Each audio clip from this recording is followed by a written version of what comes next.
성경 봉독하도록 하겠습니다. 다시 한 비유를 들으라. 한 집 주인이 포도원을 만들고 산울로 두르고 거기 집을 짜는 구유를 파고 망대를 짓고 농부들에게 새로 주고 타국에 갔더니 실과 때가 가까움에 그 실과를 받으려고 자기 종들을 농부들에게 보내니 농부들이 종들을 잡아 하나는 심히 때리고 하나는 죽이고 하나는 돌로 쳤거늘 다시 다른 종들을 처음보다 많이 보내니 저희에게도 그렇게 하였는지라. 후에 자기 아들을 보내며 가로되 저희가 내 아들을 공경하라 하였더니 농부들이 그 아들을 보고 서로 말하되 이는 상속자니 죽이고 그 유업을 차지하자 하고 이에 잡아 포도원 밖에 내어 쫓아 죽였느니라. 그러면 포도원 주인이 올 때 이 농부들을 어떻게 하겠느뇨? 저희가 말하되 이 악한 자들을 진멸하고 포도원은 제때 실과를 바칠 만한 다른 농부들에게 새로 줄지니이다.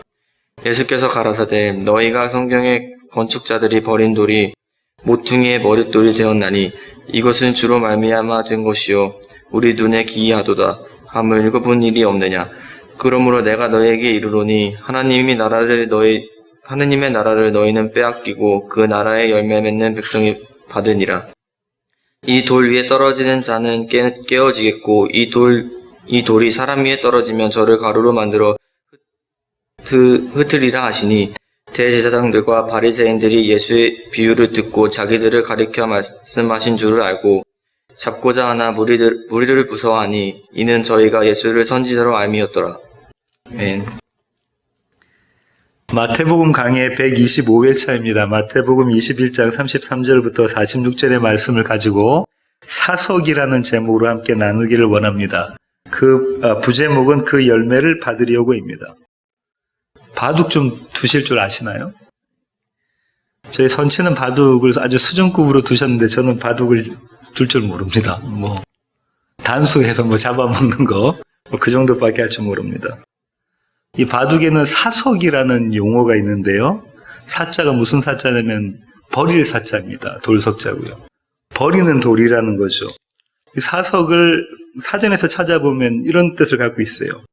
바둑에서 작전상 버릴 셈치고 죽을 위치에 놓는 돌. 이 사자가 무슨 사자라고요?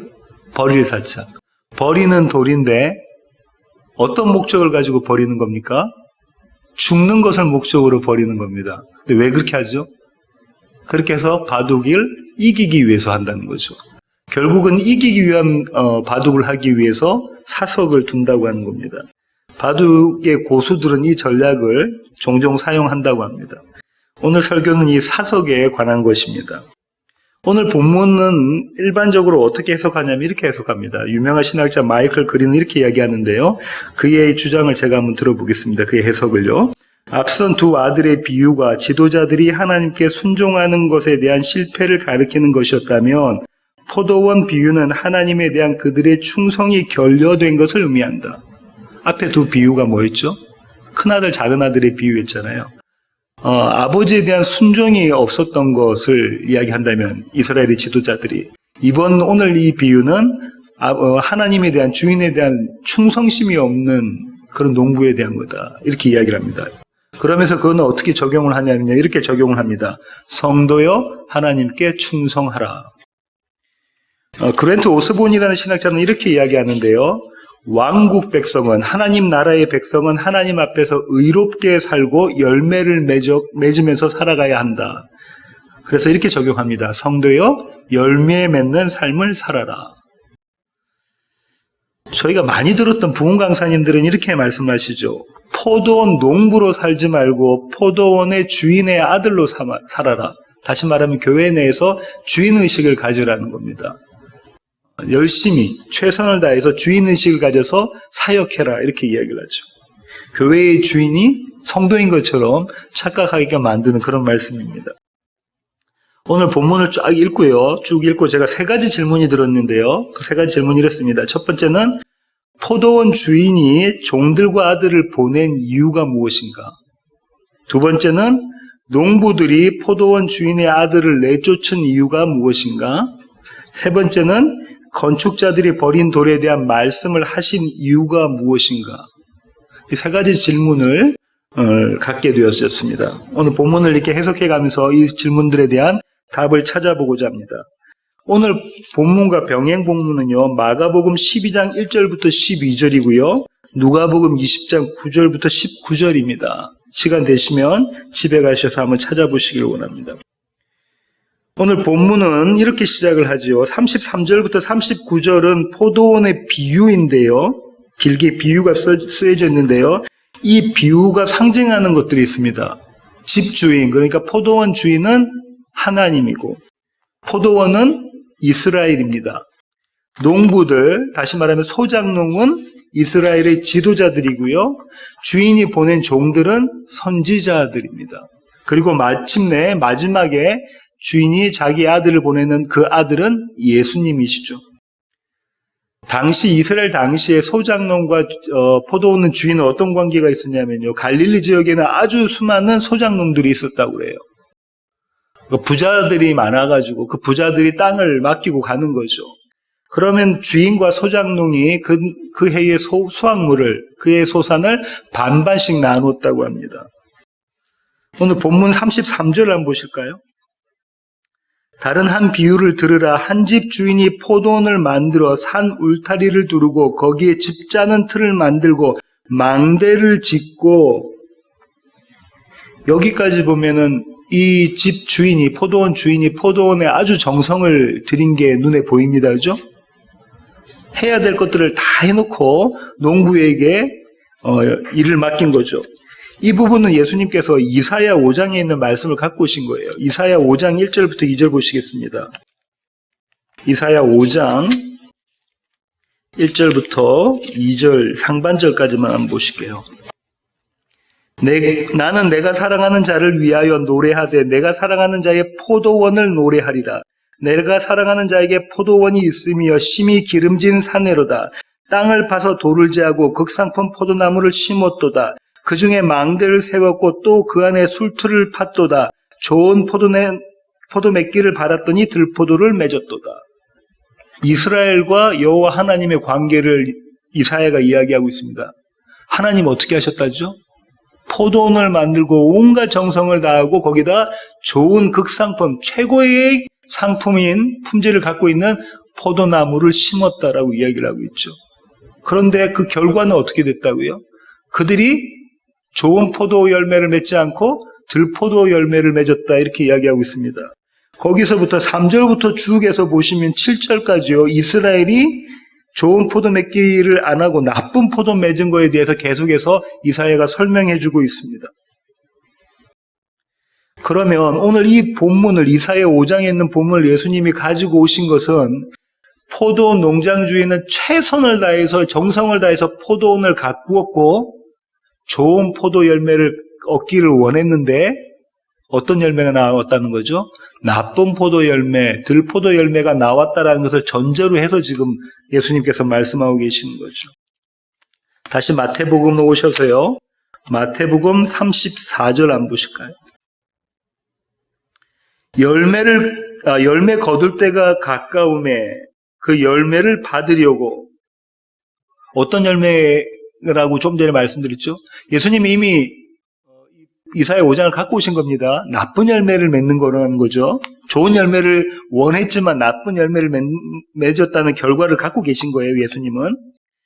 자기 종들을 농부들에게 보내니 농부들이 종들을 잡아 하나는 심히 때리고 하나는 죽이고 하나는 돌로 쳤거늘 다시 다른 종들을 처음보다 많이 보내니 그들에게도 그렇게 하였는지라. 이 포도원 주인이 종들을 보냅니다. 그죠? 종들을 보내요. 이 종들을 마가와 누가는 3번씩에 나눠서 보냈다고 이야기하고 있습니다. 히브리 사람들에게 3번이라는 것은 할 수 있는 걸 다 한 겁니다. 하나님께서 할 수 있는 건 다 하셔서 종들을 보내신 거예요. 이 종들이 누구라고 그랬죠? 선지자들입니다. 하나님의 선지자, 하나님의 말씀을 선포하는 자들을 계속해서 보내신 거예요. 그런데 이 농부들이, 소작농들이 어떻게 했다고 합니까? 이 선지자들을, 이 하나님의 종들을, 포도원 집 주인의 종들을 어떻게 했다고요? 잡아 때리고 죽이고 돌로 쳤다고 이야기하죠. 구약 성경에 이 얘기가 계속해서 반복되어져 있습니다. 열왕기상 22장 24절 보실까요? 열왕기상 22장 24절입니다. 그나나의 아들 시드기야가 가까이 와서 미가의 뺨을 치며 이르되 여호와의 영이 나를 떠나 어디로 가서 내게 말씀하시더냐. 거짓 선지자가 참 선지자의 뺨을 때리는 모습이 그려져 있습니다. 그죠? 역대하 24장 19절부터 21절, 역대하 24장 19절부터 21절. 그러나 여호와께서 그들에게 선지자를 보내사 다시 여호와께로 돌아오게 하려 하심에 선지자들이 그들에게 경고하였으나 듣지 아니하니라.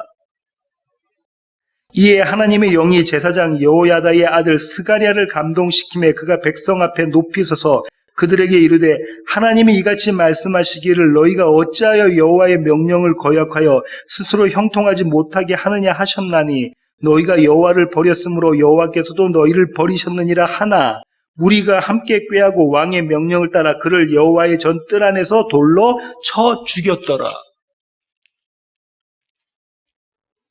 느헤미야 9장 26절 보실까요? 느헤미야 9장 26절입니다.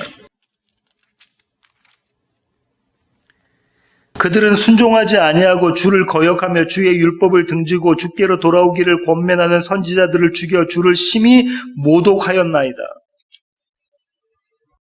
예레미야 7장 25절부터 26절 보시겠습니다. 예레미야 7장 25절부터 26절.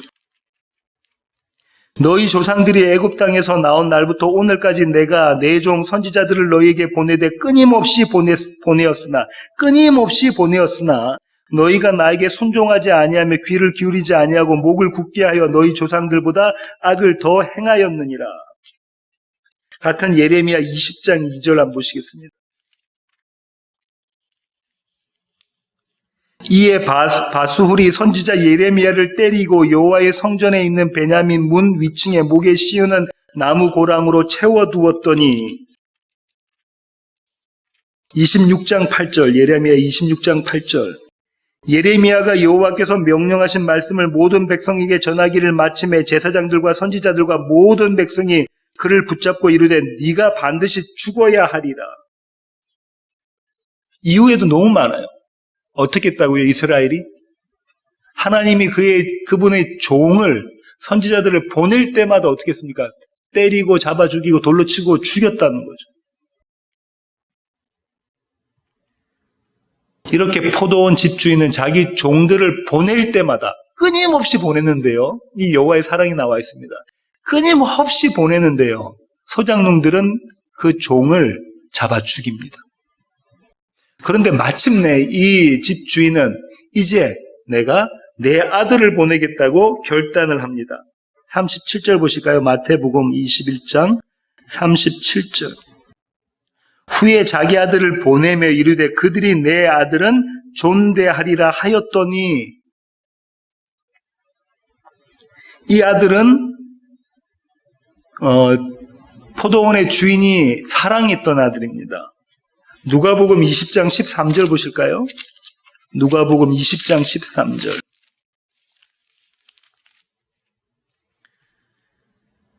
포도원 주인이 이르되 어찌할까 내 사랑하는 아들을 보내리니 그들이 혹 그는 존대하리라 하였더니 내가 사랑하는 아들을 보낸다라고 지금 이 포도원 주인이 이야기하고 있죠. 다시 마태복음 오셔서 마태복음 3장 17절 보십시오. 마태복음 3장 17절.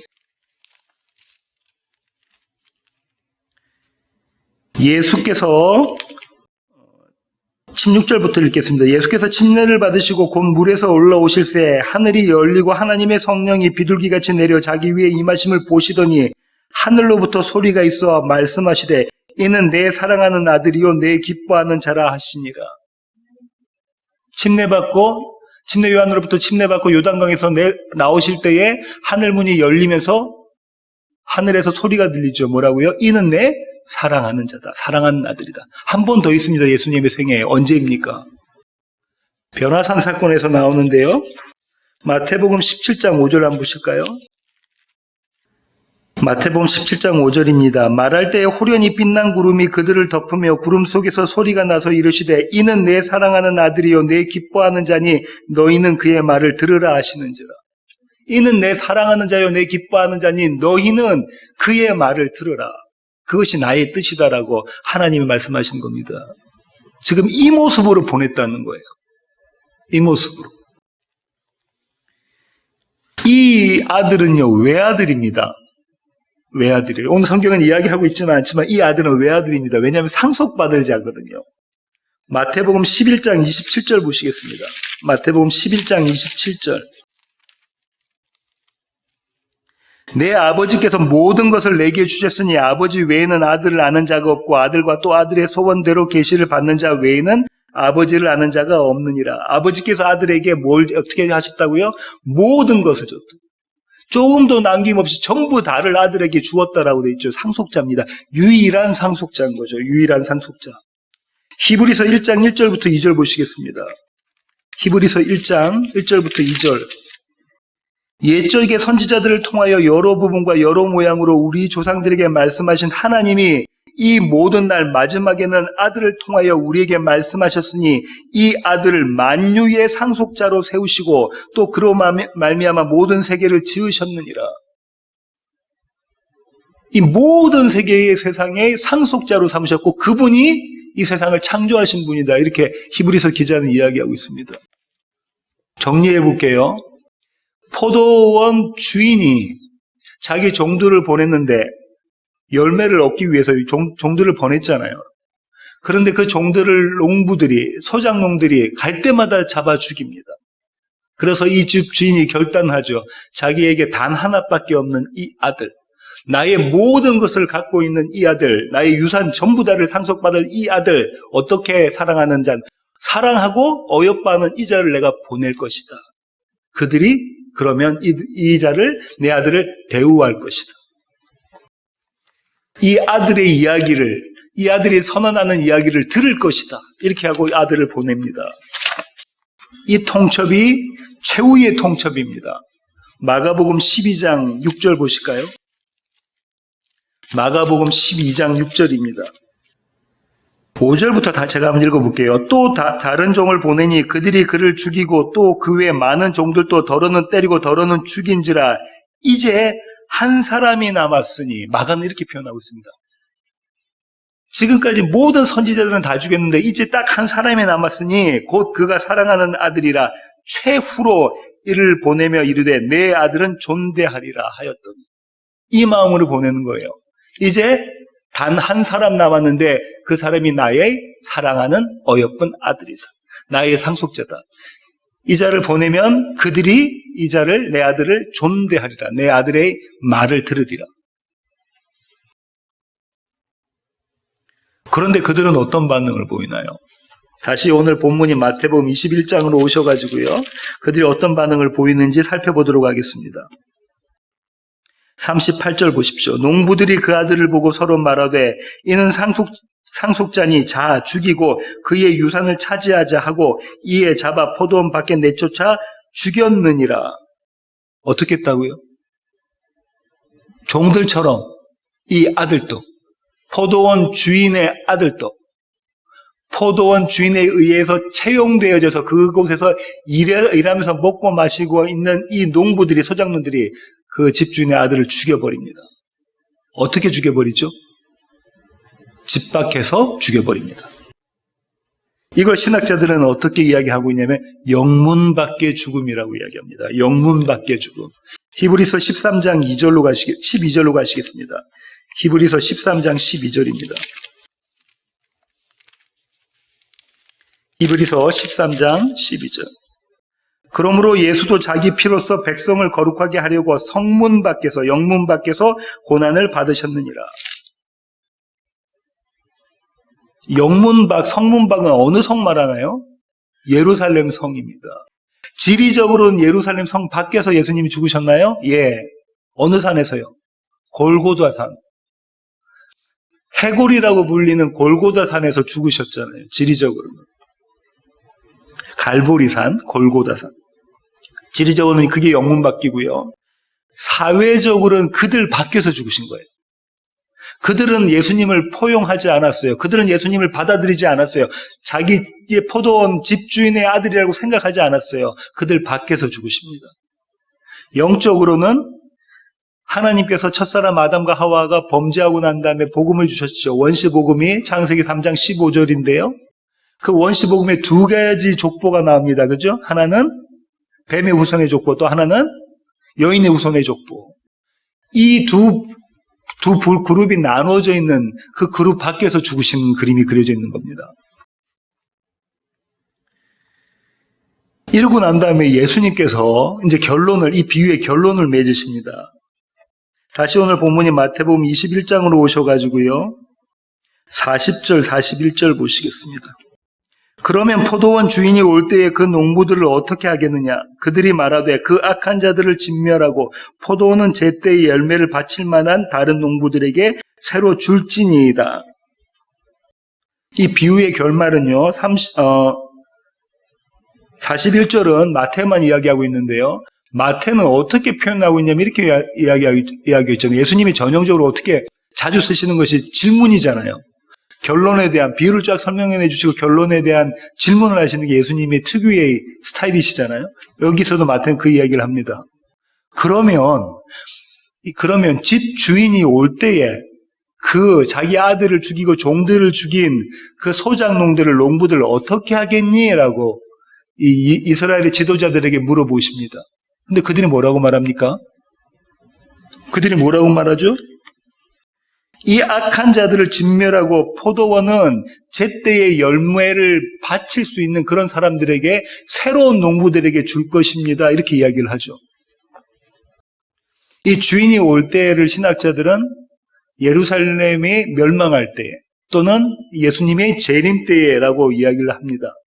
이거 두 개도 다 되고요. 사실상은 이 주인이 올 때에는 어제도 되고 오늘도 되고 내일이기도 합니다. 매일매일 우리의 삶 가운데서는 이 주인이 올 때예요. 매일매일이 주인이 올 때에. 오스본이라는 신학자는 이렇게 이야기하고 있는데요. 지도자들은 예수님께서 말씀하셨던 비유의 참 의미를 이때까지는 몰랐다는 거예요. 이때까지는 몰랐으니까 어떻게 이야기하죠? 자기들을 잡아 죽이라고 이야기하고 있는 거잖아요. 진멸하라고 이야기하고 있잖아요. 자기들이 악한 소작농이라는 걸 모르고 있는 거죠. 이때까지는. 그러나 조금 있다가 예수님께서 다른 설명을 덧붙이시자 자기들이 그 사람이구나라는 걸 알게 되죠. 대단한 역설입니다. 이 소작농을 예수님은 누구라고 말씀하신 거죠? 이스라엘의 지도자들이라고 말씀드렸죠. 사내들인 공의회 회원들입니다. 율법을 잘 지키고 하나님께 제사를 드리는 자들입니다. 이스라엘의 지도자들이죠. 이 지도자들이 자기 입으로 지금 뭐라고 시인한 거냐면 자기들의 죄를 시인하고 자기들의 죄로 자기들이 어떻게 죽을 것이다라는 것까지 재판의 선고까지를 내려보낸 겁니다. 그런가요? 자기들이 어떤 모습으로 죽게 될 것이다라는 재판의 선고까지 자기들의 입술로 해버린 거예요. 그렇죠? 마지막 때에 하나님이 오실 때, 집주인이 오실 때에는 그들을 진멸시켜버릴 겁니다. 그 하나님께서. 그걸 자기 입으로 시인하게 된 거죠. 그 다음에 예수님은요, 42절부터 44절까지 지금까지 무슨 얘기를 하셨냐면 포도원에 대한 이야기를 하시면서 포도원 집주인과 그의 아들에 대한 이야기를 하시다가 갑자기 돌의 이야기로 바뀌어집니다. 아들의 이야기를 하시다가 돌의 이야기를 하세요. 42절부터 44절 한번 보시겠습니다. 예수께서 이르시되 너희가 성경에 건축자들이 버린 돌이 모퉁이의 머릿돌이 되었나니 이것은 주로 말미암아 된 것이요 우리 눈에 기이하도다 함을 읽어본 일이 없느냐. 그러므로 내가 너희에게 이르노니 하나님의 나라를 너희는 빼앗기고 그 나라의 열매 맺는 백성이 받으리라. 이 돌 위에 떨어지는 자는 깨지겠고 이 돌이 사람 위에 떨어지면 그를 가루로 만들어 흩으리라 하시니. 이 조금 전에 말씀하셨던 건축자들이 버린 돌이 모퉁이 돌이 되는 것. 모퉁이 돌이 코너스톤이죠. 우리나라 말로 주춧돌이라고 합니다. 그죠? 건물을 세우는 받침이 되는 기초가 되는 기초설기죠. 이 얘기가 어디에 나왔었냐면요. 할렐 찬양에 나와요. 시편 118편으로 가겠습니다. 118편 22절부터 23절입니다. 시편 118편 20절부터 한번 보실게요. 20절부터. 이는 여호와의 문이라 의인들이 그리로 들어가리로다. 주께서 내게 응답하시고 나의 구원이 되셨으니 내가 주께 감사하리이다. 건축자가 버린 돌이 집 모퉁이의 머릿돌이 되었나니 이는 여호와께서 행하신 것이요 우리의 눈에 기이한 바로다. 이 구절을 그대로 끌고 오신 거라고요. 그러면 이거는 언제 이야기한 거냐면 이스라엘이 어떤 의미냐면요. 이스라엘이 자기들을 구원하신 하나님에 대해서 감사하고 찬양하는 노래였어요. 이 할렐 찬양은 언제 부른다고요? 이스라엘의 절길 때 부르는 겁니다. 특별히 시편 118편은 6월절 어린 양을 잡을 때 불러요. 그리고 6월절 만찬을 이 온 이스라엘이 다 하고 각자 자기 집에 지붕에 올라가서 하나님 우리를 이런 방식으로 구원하셨군요. 우리가 도대체가 예측할 수 없는 방식으로 우리를 구원하셨군요 라고 찬양할 때 불렀던 노래가 시편 118편입니다. 그럼 이 시편 118편에서 건축자들이 버린 돌이 누구라는 거예요? 그들이 이야기할 때. 그들이라는 거예요. 건축자들은 세상은 이 돌들을 버렸어요. 근데 여호와 하나님께서 이스라엘을 붙잡으셔서 구원해 내셨다는 거예요. 세상은 세상에서는 별 볼 일 없는 그런 자들이었어요. 그런데 열방에서 볼 때는 별 볼 일 없는 자들, 애굽에 치이고 다른 나라에 치이고 강대국에 치이는 이 약한 이 이스라엘을 하나님께서 건져내셨다는 겁니다. 그래서 그들이 이 할렐 찬양을 부르는 거예요. 절기 때마다. 지금 그들이 건축자들이 버린 돌을 자기라고 생각하고 이 얘기를 하고 있는 거라고요. 그 다음 구절이 보세요. 이날은 여호와께서 정하신 것이라. 이날에 우리가 즐거워하고 기뻐하리로다. 여호와여 구하옵나니 이제 구원하소서. 여호와여 우리가 구하옵나니 이제 형통하게 하소서. 이거 지난번에 제가 설명드렸죠. 호산나 찬양 부를 때 이 이야기가 나오는 찬양이라고 말씀드렸습니다. 주님께서 예루살렘 입성하실 때 이 노래가 불려지며 예루살렘 성 안에서 성전 청결 사건을 하시고 난 다음에 어린아이들이 이 노래를 부르고 있다고 말씀을 드렸었죠. 주님께서 자꾸 이 힐렐 찬양 10편 118편을 갖고 오셔서 인용하셔서 자꾸 말씀하시고 계십니다. 그런데 한번 보십시오. 아까 아들에서 돌로 넘어갔잖아요. 이게 언어적 유희예요. word pray라고 하십니다. 언어적 유희인데요. 히브리어로 아들은 벤입니다. 벤. 잘 알고 계시죠? 벤. 히브리어로 돌은 에벤이에요. 에벤. 벤, 에벤을 갖고 오셔갖고 지금 이야기를 하고 있는데요. 히브리 사람들에게는 돌과 아들이 큰 연관관계를 갖고 있습니다. 그래서요. 탈굼이라는 아람어로 되어 있는 구약 성경에서는 뭐라고 하냐면 시편 118편의 22절을 읽을 때 건축자들이 버린 돌을 건축자들이 버린 아들이라고 이야기를 해요. 자기들을 그렇게 생각한 거죠. 세상은 버렸지만 하나님이 우리를 건지셨다라고 이야기하고 있습니다. 침례 요한이 침례를 주고 있는데 저 멀리서 사두개파 사람들과 바리새파 사람들이 걸어오고 있습니다. 그때 침례 요한이 뭐라고 이야기죠? 그들을 독사의 자식들이라고 이야기하고 있다, 그죠? 마태복음 3장 7절부터 9절 가보실까요? 마태복음 3장 7절부터 9절입니다. 요한이 많은 바리새인들과 사두개인들이 침례 베푸는데 오는 것을 보고 이르되 독사의 자식들아 누가 너희를 가르쳐 임박한 진노를 피하려 하더냐. 그러므로 회개에 합당한 열매를 맺고 속으로 아브라함이 우리 조상이라고 생각하지 말라. 내가 너에게 이르노니 하나님이 능히 이 돌들로도 아브라함의 자손이 되게 하리라. 이게 이 의미가 있는 거예요. 이 돌. 아브라함의 자손이는 아들이잖아요. 이 의미를 가지고 있습니다. 건축자들이 버린 돌은 이런 돌인 거죠. 옛날에는 돌을 깎아서 했잖아요. 근데 잘못 깎여진 겁니다. 큰 바위에서 돌을 깎아서 주춧돌을 만드는데, 코너스톤을 만드는데, 뗄 때 잘못됐으면 코너가 나가거나 하면 세울 수가 없잖아요. 그 위에 기둥을 세울 수가 없잖아요. 주춧돌이 안 되니까. 그럼 버려야 되는 거잖아요. 볼품 없고 쓸모없는 돌입니다. 버려도 하등의 문제가 없는 돌이에요. 그죠? 그런 돌인 자기들을 하나님께서 구원해 주셨다고 생각하면서 이들은 여호와 하나님을 찬양했었다 말이죠. 그런데요, 주님께서 지금 뭐라고 말씀하고 계시냐면 이 시편 118편에 있는 구절을 끌고 오시면서 건축자들이 버린 돌이 누구라고 말씀하신 거라고요? 본인이라고 말씀하신 거예요. 너희가 나를 버린 것이다 라고 이야기하고 있는 겁니다. 그죠? 본인이라고 말씀하고 계시는 거예요. 그 돌이 바로 나다라고 말씀하고 계신 거죠. 이것은 그들이 전혀 예상하지 못했던 방식입니다.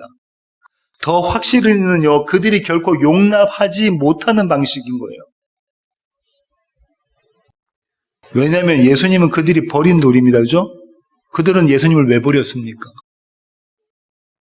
그분이 출신이 어딘가요? 나사렛.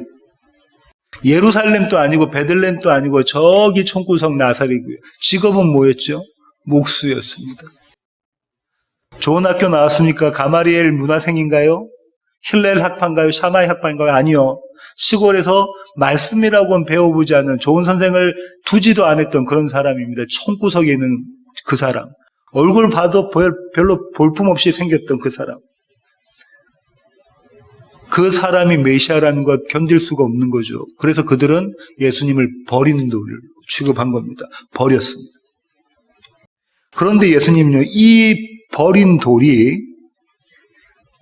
모퉁이 돌이 되어져서 다른 사람들을 깨뜨려 버리는 돌이 된다고 말씀을 하고 계시는 겁니다. 돌이 어떻게 한다고요? 깨뜨려 버려요. 사람들이 돌 위에 떨어지면 깨져진다. 산산조각 부서진다라고 말씀하고 계시죠. 다니엘서 2장 34절부터 35절 보시겠습니다. 다니엘서 2장 34절부터 35절. 또 왕이 보신즉 손대지 아니한 돌 나와서 신상에 손대지 아니한 돌이 나와서 신상의 쇠와 진흙의 발을 쳐서 부서뜨리매 그때의 쇠와 진흙과 녹과 은과 금이 다 부서져 여름 타작 마당에 겨같이 되어 바람에 불려간 곳이 없었고 우상을 친 돌은 태산을 이루어 온 세계에 가득하였나이다. 누구의 꿈이었습니까? 네, 느부갓네살 왕의 꿈이었다죠. 그 꿈에 대해서 다니엘이 해석을 해주는 거죠. 45절, 다니엘서 2장 45절. 손대지 아니한 돌이 산에서 나와서 쇠와 녹과 진흙과 은과 금을 부서뜨린 것을 왕께서 보신 것은 크신 하나님이 장래일을 왕께 알게 하신 것이라. 이 꿈은 참되고 이 해석은 확실하니이다 하니. 뭐라고 지금 다니엘이 이야기했냐면 하나님께서 이 꿈을 보여주셨는데 하나님께서 이 꿈을 보여주셨기 때문에 그 꿈은 참되다, 확실하다, 반드시 성취되어질 것이다 라고 이야기하고 있는 거죠. 어떤 꿈인가요? 사람이 손대지 않고 사람의 동력을 갖지 않고 사람의 지혜와 힘과 능력으로 되어지지 않은 손대지 아니한 돌이 눈에 보이는 세상에서 가장 화려하고 가장 힘있어 보이는 그 모든 신상을 무너뜨릴 것이다. 산산이 부서뜨릴 것이다. 이 말씀을 하고 계시는 겁니다. 이 구절을 주님께서 끌고 오신 거예요. 이 모퉁이 돌과 이 걸림돌은요, 두 가지 양면을 갖고 있는 하나의 돌이죠. 이 얘기를 구약에서는 이렇게 이야기합니다. 이사야 28장 16절 한번 보실까요? 이사야 28장 16절입니다. 이사야 28장 16절. 그러므로 주 여호와께서 이같이 이르시되 보라 내가 한 돌을 시온에 두었더니 예루살렘입니다. 시온. 기초를 삼았노니 곧 시험한 돌이요 귀하고 견고한 기초돌이라 그것을 믿는 이는 다급하게 되지 아니하리로다. 여호와 하나님께서 세운 돌이 두 가지 기능을 하고 있다. 그죠? 한 기능은 뭡니까? 기초를 놓는 기능을 하고 또 한 가지는요. 시험하는 기능을 하고 있네요. 그죠? 그렇습니다. 한 군데 더 보겠습니다. 같은 이사야 8장 14절부터 15절입니다. 8장 14절부터 15절. 그가 성소가 되시리라. 그러나 이스라엘의 두 집에는 걸림돌과 걸려 넘어지는 반석이 되실 것이며 예루살렘 주민에게는 함정과 올무가 되시리라. 여기도 하나님의 집, 성소가 되신다는 이야기. 다시 말하면 하나님의 집의 기초석이 되신다는 것, 주춧돌이 되신다는 것, 모퉁이 돌이 되신다는 것과 또 한 개는 걸림돌, 걸려 넘어지는 돌이 되게 된다는 이야기가 있습니다. 그죠? 이 두 가지 기능을 다 가지고 있는 겁니다. 이 이야기를 주님께서 하셨죠. 이스라엘의 지도자들에게, 사내들인 공예회 회원들에게 이 이야기를 하시자 그들이 어떻게 반응했는가 다시 돌아가겠습니다. 마태복음 21장입니다. 45절부터 46절. 대제사장들과 바리새인들이 예수의 비유를 듣고 자기들을 가리켜 말씀하신 인 줄을 알고 잡고자 하나 무리를 무서워하니 이는 그들이 예수를 선지자로 알미었더라. 그제서야 이들은 이 이야기가, 이 비유가 자기들을 빗대어 하신 비유라는 사실을 알게 되죠. 다시 말하면 어떤 이야기냐면 그들 앞에 복음이 던져집니다. 복음이 던져지는 겁니다. 지도자들의 결론은 뭔가요? 예수를 죽이자입니다. 모든 이스라엘이 지금까지 구약에 아까 계속 살펴봤던 것처럼 예수를 잡아 죽이자, 그 아들을 잡아 죽이자는 거죠. 여기까지가 오늘 본문에 대한 해석이고요. 제가 설교 처음에 뭐라고 이야기했냐면 세 가지 질문을 생겼다고 그랬잖아요. 그 질문에 대한 답을 찾아보겠습니다. 첫 번째 질문이 뭐냐면요. 포도원 주인이 종들과 아들을 보낸 이유가 뭔가입니다. 왜 포도원 주인은 종들과 아들을 보냈습니까? 왜요? 오늘 본문의 34절 보실까요? 열매 거둘 때가 가까움에 그 열매를 받으려고 포도원 주인이 소작농들에게 왜 종들과 심지어는 자기의 하나뿐인 자기가 사랑하는 외아들을 보냈다고요? 열매를 받으려고. 그 열매가 뭔가요? 아까 신학자들이 이야기한 열심, 충성, 순종에 다 맞는 얘기인데요. 그 열심, 충성, 순종이 이것이 없으면 가짜가 되어버립니다. 이것이 없으면, 참 열매가 없으면 가짜가 되어버린다고요. 나의 열심, 나의 순종, 나의 충성이 되어버리는데 이 열매, 궁극적인 이 열매는 무엇인가 하냐면요. 주님이 오셔서 이 땅에 오셔서 말씀하셨던 복음이 뭡니까? 회개하라 천국이 가까이 왔다. 그럼 열매가 뭘까요? 회개입니다. 회개. 이 회개는요, 죄인임을 인정하는 거고요. 자기가 부인되는 거예요. 나는 아무것도 아니고 나는 죄인이고요. 그래서 나에게 예수가 필요합니다. 예수가 나의 전부입니다. 이게 열매인 거죠. 두 번째 질문을 제가 드리겠습니다. 그렇다면 농부들이 포도원 주인의 아들을 내쫓아서 죽여버린 이유는 뭘까? 농부의 아들이 포도원 주인의 아들이 무엇을 원해서 그들에게 갔다고요? 열매 내놔. 근데 그들은 왜 그러면 종들과 집 주인의 아들을 죽여버렸습니까? 무엇이 없어서? 열매가 없어서 그런 겁니다. 열매가 없어서 그런 겁니다. 열매가 없다는 말은 무슨 말이라고요? 나 회개할 것이 없어. 난 회개할 것이 없어. 나는 내가 회개로 내어놓을 것이 없어. 나는 의인이야 때문에 그렇습니다. 그들이 원하는 열매를 그들은 다 따먹었어요. 주인한테 내어놓아야 되는데 안 내어놓고 따먹었어요. 그들이 원했던 열매가 뭐냐면 그들의 서기관과 바리새인의 의였습니다. 그 열매가 없자 열매를 가지러 온 그 집 주인의 아들을 죽여버립니다. 그들은 죽이면서 그 아들을 죽여버리면 이 포도원이 다 우리 것이 될 것이다 라고 생각하죠. 그 상속 우리가 다 물려받잖아 라고 생각합니다. 어떻게 이런 생각을 할 수 있을까요? 그래서 신학자들은요, 건드리나 마운스나 장제일 목사님 같은 신학자들은 어떻게 이야기하냐면 이들은 이미 아들이 왔으니까 아버지는 죽었다고 생각한 거예요. 아버지가 살았다고 생각하면 아들을 죽이지를 못한다는 거예요. 아버지가 군대를 끌고 올 것이기 때문에. 근데 아버지는 죽었으니까 아들을 보내왔고 그러면 이 아들만 죽이면 이 모든 것이 우리 것이 될 것이다라고 생각했다는 겁니다. 저도 거기에 동의하고요. 아버지를 죽은 것으로 간주했다는 것은 대단한 역설을 갖고 있는데요. 이 이스라엘 공의회 회원들은요. 누구라고요? 바리새인 중에 바리새인인 서기관들, 제사장들, 또 제사장들이 사두개인들이죠. 또 이스라엘의 어른들, 장로들로 구성되어 있잖아요. 이들은 여호와 하나님을 열심을 다해서 사랑했던 자들입니다. 그런데 지금 뭐라고 이야기하고 있냐면 이들은 그 여호와 하나님이 죽었다고 생각하고 있는 거예요. 그러니 아들을 죽일 수가 있다는 겁니다. 그렇죠? 이들은 이 집 주인이 이미 죽었으니까 아들만 죽여버리면 된다고 생각하는 거예요. 최선을 다해서 열심을 내서 여호와 하나님을 섬긴다는 자들 그 가운데 그들의 영 가운데 그들의 마음 가운데는 이미 여호와 하나님은 죽어버렸습니다. 이미 여호와 하나님은 살아계신 분이 아닌 거예요. 나의 원함대로 나의 의를 성취하면 되기 때문에 이미 그들에게는 하나님은 계시지 않는 사람들이 아는 분이 되어버린 거예요. 대단한 역설입니다. 아이러니입니다. 마지막 질문을 드릴게요. 이 비유 끝에 예수님께서는 건축자들이 버린 돌에 대해서 말씀을 하셨잖아요. 그 말씀을 하신 이유가 뭘까요? 아까 이사야서에서 쭉 저희가 살펴본 것처럼 교회에 던지는 구원과 심판의 양명성을 보여주려고 하신 겁니다. 로마서 9장 30절부터 33절 한번 보시겠습니다. 로마서 9장 30절부터 33절입니다.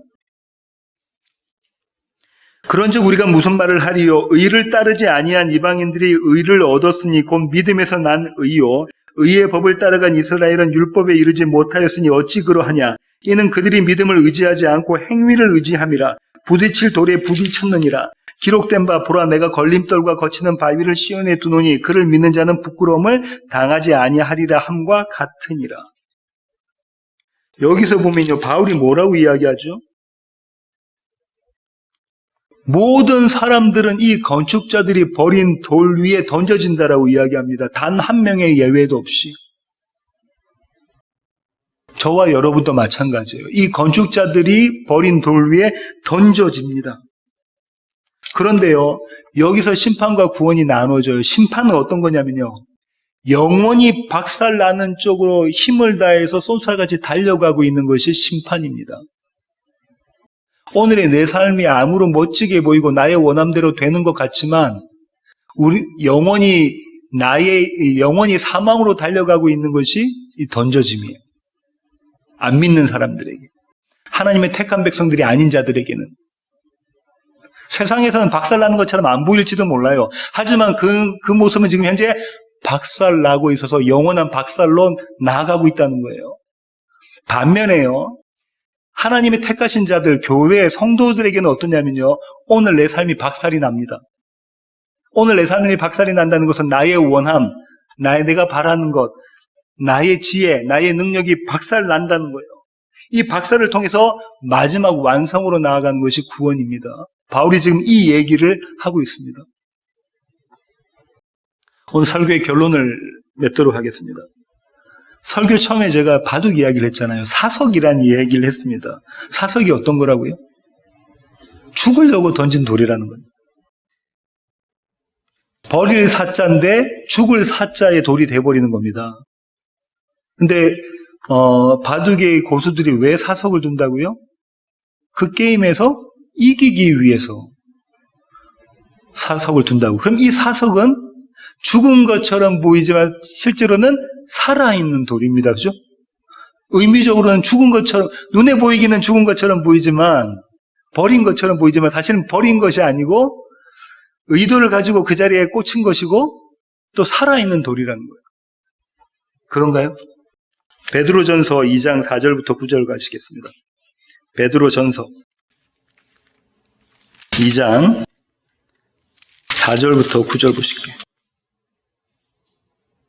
사람에게는 버림바가 되었으나 하나님께는 택하심을 입은 보배로운 산돌이신 예수께 나아가 너희도 산들같이 신령한 집으로 세워지고 예수 그리스도로 말미암아 하나님이 기쁘게 받으실 신령한 제사를 드릴 거룩한 제사장이 될지니라. 성경에 기록되었으되 보라 내가 택한 보배로운 모퉁이 돌을 시온에 두노니 그를 믿는 자는 부끄러움을 당하지 아니하리라 하였으니 그러므로 믿는 너에게는 보배이나 믿지 아니하는 자에게는 건축자들이 버린 그 돌이 모퉁이의 머릿돌이 되고 또한 부딪히는 돌과 걸려 넘어지게 하는 바위가 되었다 하였느니라. 그들이 말씀을 순종하지 아니함으로 넘어지나니 이는 그들을 이렇게 정하신 것이라. 그러나 너희는 택하신 족속이요 왕같은 제사장들이요 거룩한 나라요 그의 소유가 된 백성이니 이는 너희를 어두운 데서 불러내어 그의 기이한 빛에 들어가게 하신 이의 아름다운 덕을 선포하게 하려 하심이라. 베드로가 맨 마지막에 하나님께서 너희들을, 교회를, 성도를 불러내신 이유가 뭐라고 이야기하죠? 하나님께서 기이한 빛에 그들을 들어오게 하신 것을 뭐하게? 찬양하게 하기 위해서, 노래하게 하기 위해서 한다고 이야기하고 있잖아요. 그것이 아까 할렐 찬양 시편 118편입니다. 여기서 지금 베드로가 뭘 이야기하고 있냐면요. 유명한 이야기하고 있잖아요. 너희는 택하신 족속이요 왕같은 제사장들이요 거룩한 나라요 그의 소유가 된 백성이니, 이 얘기를, 이 구절을 어디서 썼냐면요. 출애굽기에서 나온 이 구절입니다. 출애굽기 19장 5절부터 6절 한번 보실까요? 출애굽기 19장 5절부터 6절입니다. 세계가 다 내게 속하였나니 너희가 내 말을 잘 듣고 내 언약을 지키면 너희는 모든 민족 중에서 내 소유가 되겠고 너희가 내게 대하여 제사장 나라가 되며 거룩한 백성이 되리라. 너는 이 말을 이스라엘 자손에게 전할지니라. 내 말에 순종하면, 너희가 열매를 맺으면, 열매를 내어 놓으면, 회개하면, 너희의 의가 아니라 그리스도의 의를 너희가 붙잡고 있으면 너희는 어떻게 된다는 거예요? 너희는 어떻게 된다고요? 제사장 나라가 되며 거룩한 백성이 될 것이다. 이 얘기를 베드로가 끌고 와서 이야기를 하고 있는 거잖아요. 베드로 사도가.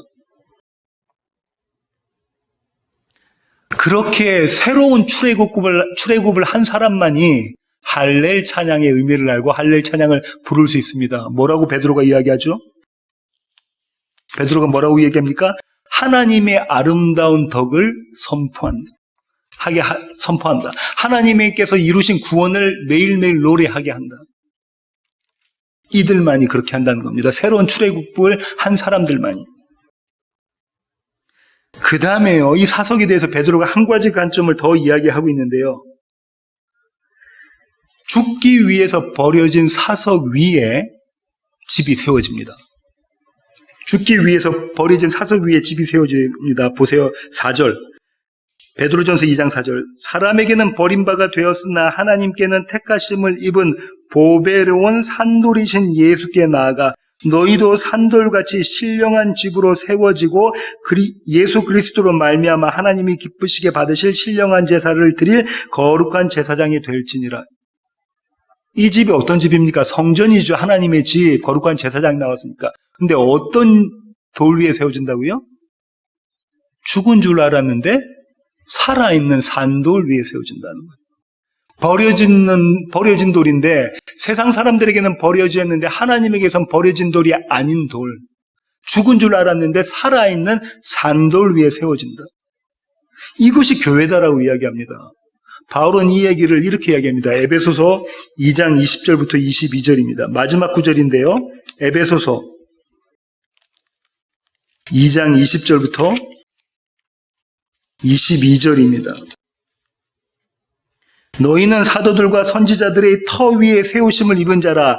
그리스도 예수께서 친히 모퉁이 돌이 되셨으니, 이 모퉁이 돌이 사람들에게는, 건축자들에게는 버려진 돌, 죽은 돌, 죽기 위해서 버려진 돌, 하지만 실제로는 살아있는 돌, 그 위에 예수께서 친히 모퉁이 돌이 되셨느니 그의 안에서 건물마다 서로 연결하여 주 안에서 성전이 되어가고 너희도 성령 안에서 하나님이 거하실 처소가 되기 위하여 그리스도 예수 안에서 함께 지어져 가느니라. 이 돌 위에 깨어져서 산산조각이 난 성도들이 하나님께서 원하시는 하나님의 집으로 지어져 간다는 겁니다. 어떻게 해요? 서로 연합해.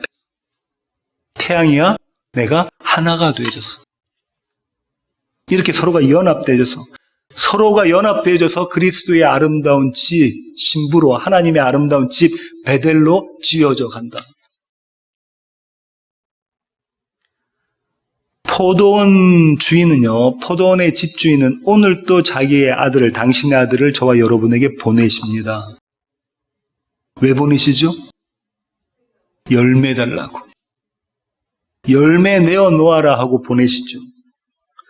그분이 원하시는 열매를 받기 위해서 저희에게 그분의 아들, 하나뿐인 아름다운 아들, 사랑하시는 아들을 보내십니다. 그때의 열매를 바칠 만한 자들, 새 농부들은요, 새 소작농들은 어떤 대답을 합니까? 주님, 제가 죄인 중에 괴수입니다. 제가 죄인으로서이다라는 고백을 하게 되죠. 성경은 그렇게 열매를 내어놓는 그런 자들을 교회라고 부르고요. 거룩한 무리, 성도라고 부릅니다. 이 은혜로 가득한 세워지는 교회 모든 가족 되기를 원합니다. 기도하시겠습니다. 주님, 그렇습니다. 주님께서 건축자들에게는 버려진 돌이 되셨지만 사실은 그것은 죽은 돌이 아니라 살아있는 돌임을 우리가 배웠습니다. 죽으심으로 살아나셨다는 것을 저희들이 알게 되어졌습니다. 그 돌 위에 저희들이 부서져서 우리의 원함도 부서지고 우리의 능력도 우리의 지혜도 우리의 하나님들도 산산이 부서져서 오직 예수 그리스도만으로 충만한 가득한 그런 돌이 되어지기를 원합니다. 그렇게 우리도 예수 그리스도의 산돌이신 예수 그리스도와 연합한 그런 산돌들이 되기를 원합니다. 주님, 우리를 그렇게 붙잡아 주시옵소서. 이제는 우리 주 예수 그리스도의 놀라우신 구원의 은혜와 하늘 아버지의 크고 극진하신 사랑과 우리 안에 내주하셔서 날마다 우리의 삶 가운데 사속을 두어 가시는, 그래서 우리로 하여금 참 열매를 맺어가게 하시는 성령님의 충만하심이 이제 주님 앞에 머리에 숙인 세워지는 교회 모든 지체들 머리 위에 이제로부터 영원토록 함께 하시기를 예수 그리스도의 귀하신 이름으로 간절히 축원하옵나이다. 아멘.